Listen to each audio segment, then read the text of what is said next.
नमस्कार, आप देख रहे हैं सुप्रभात। मैं हूं रश्मि श्रीवास्तव, आपके साथ सुबह के बुलेटिन की शुरुआत करेंगे लोहरदगा से। आपको बड़ी खबर बता दें, जहां चुनावी ड्यूटी से लौटे एक पुलिसकर्मी ने दूसरे पुलिसकर्मी को गोली मार दी और यह गोलीबारी सदर थाना इलाके में एसपी आवास के ठीक पीछे हुई है।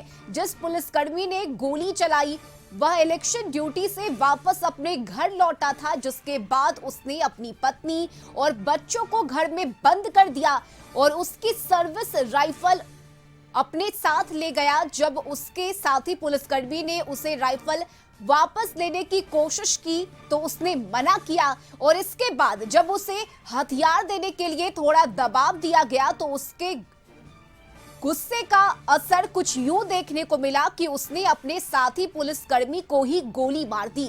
कमरे में जैसे ही फायरिंग हुई वहां से बाकी पुलिसकर्मी भी बाहर निकल गए और खबर लिखे जाने तक घायल पुलिसकर्मी और घटना को अंजाम देने वाला पुलिसकर्मी घर के अंदर ही है और रह रहकर फायरिंग कर रहा है। हालांकि कमरे के अंदर घायल की क्या स्थिति है इसका पता नहीं लग पाया है और इस पूरे मामले की जानकारी मिलते ही भारी संख्या में पुलिस बल मौके पर पहुंच गई। एसपी और सीआरपीएफ कमांडेंट गोलीबारी करने वाले पुलिसकर्मी से बात करने की कोशिश उन्होंने की। तो ये बड़ी खबर आपको बता रहे हैं लोहरदगा से, जहां एक पुलिसकर्मी ने दूसरे पुलिसकर्मी को ही गोली मारकर घायल कर दिया। और लोहरदगा से सहयोगी अमित इस वक्त हमारे साथ जुड़ गए हैं।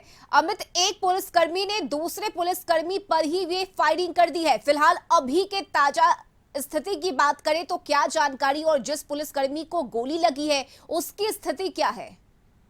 बिल्कुल बता दें कि जो घटना है कल देर शाम का घटना है। एक पुलिसकर्मी जो है अपने ही पुलिसकर्मी को गोली मार दी है। गोली मारने का रीजन ये है कि वो पिछले कई दिनों से चुनाव ड्यूटी में गया हुआ था। उसके दौरान जब अपने घर लौटा था और वो अपने आर्म्स को जब जमा करने गया तो पुलिस के द्वारा आर्म्स को जमा नहीं लिया गया।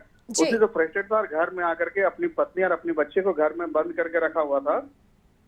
इसी दौरान जब उसकी पत्नी के द्वारा किसी प्रकार सूचना दी गई पुलिस को, तो पुलिस जैसे ही वहां पे पहुंची तो उन्होंने अपने जो पुलिसकर्मी पहले पहुंचे थे उसी को उसने गोली मार दी। किसी तरह उसके बच्चे और उसकी पत्नी को बाहर निकाल गया। फिलहाल अभी भी जो कहा जाए अभी भी रुक करके गोली चल रहा है। ये खबर अपडेट जो है हम पहले ब्रेकिंग बता दे रहे हैं, अपने दर्शकों को बता रहे हैं रश्मि की अभी भी रुक करके खबर हो रही है। और जो पुलिसकर्मी है यहाँ पे सीआरपीएफ का बटालियन है, जिला बल, सारे लोग लगे हुए हैं उससे किसी तरह रोकने के। लेकिन जिस तरह से रह करके गोलियां चल रही है, करीब 7 राइफल लिए पकड़े हुए हैं। जो अमित, तो क्या शाम से लेकर अभी तक ये फायरिंग रुक कर की जा रही है पुलिसकर्मी की तरफ से?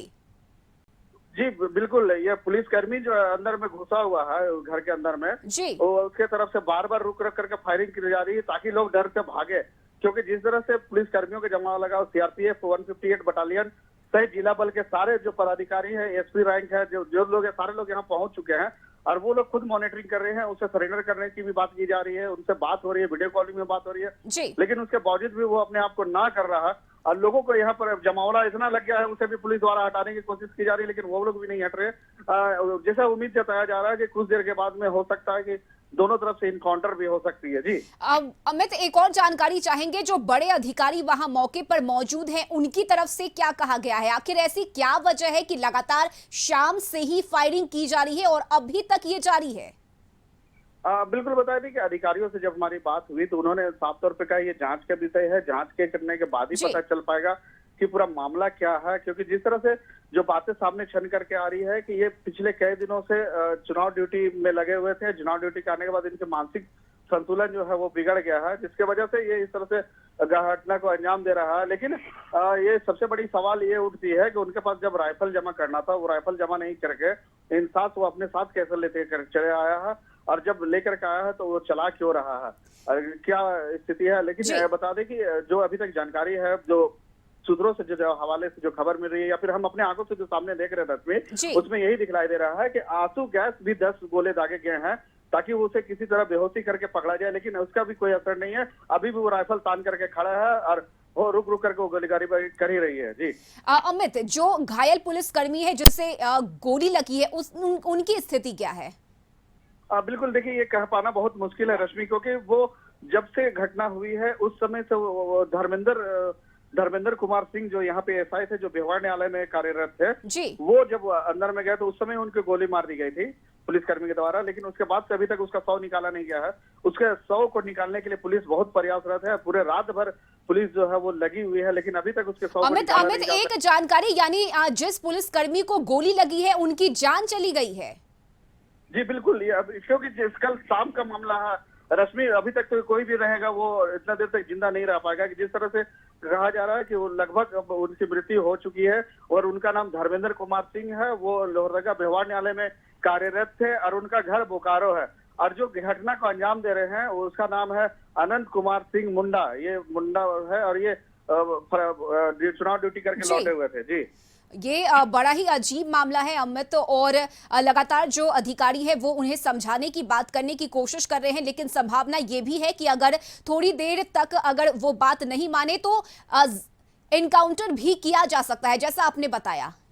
जी बिल्कुल बिल्कुल, अभी तक जिस तरह से बात है क्योंकि धर्मेंद्र के जो परिवार है वो बोकारो से लोहरदगा पहुंच चुके हैं, वो भी है यहाँ पे हंगामा कर रहे हैं। अभी जब मैं वहाँ पे मौजूद था, मैं जैसे ही मैं अपने लोगों मतलब न्यूज बनाने के लिए आइडिया वगैरह लगा रहा तो सारे लोग चिल्लाने लगे कि न्यूज नहीं बनाना, न्यूज नहीं बनाओ, हल्ला करके मुझे मतलब जो घटना स्थल है वहां से करीब 1 किलोमीटर दूर कर दिया गया है ताकि किसी प्रकार का कोई विवाद ना हो, कोई हंगामा ना हो, उसको लेकर के। रश्मि, चलिए बिल्कुल अमित, आप नजर बनाए रखिएगा, अपडेट लगातार आपसे हम लेते रहेंगे। फिलहाल बहुत शुक्रिया आपका तमाम जानकारी के लिए।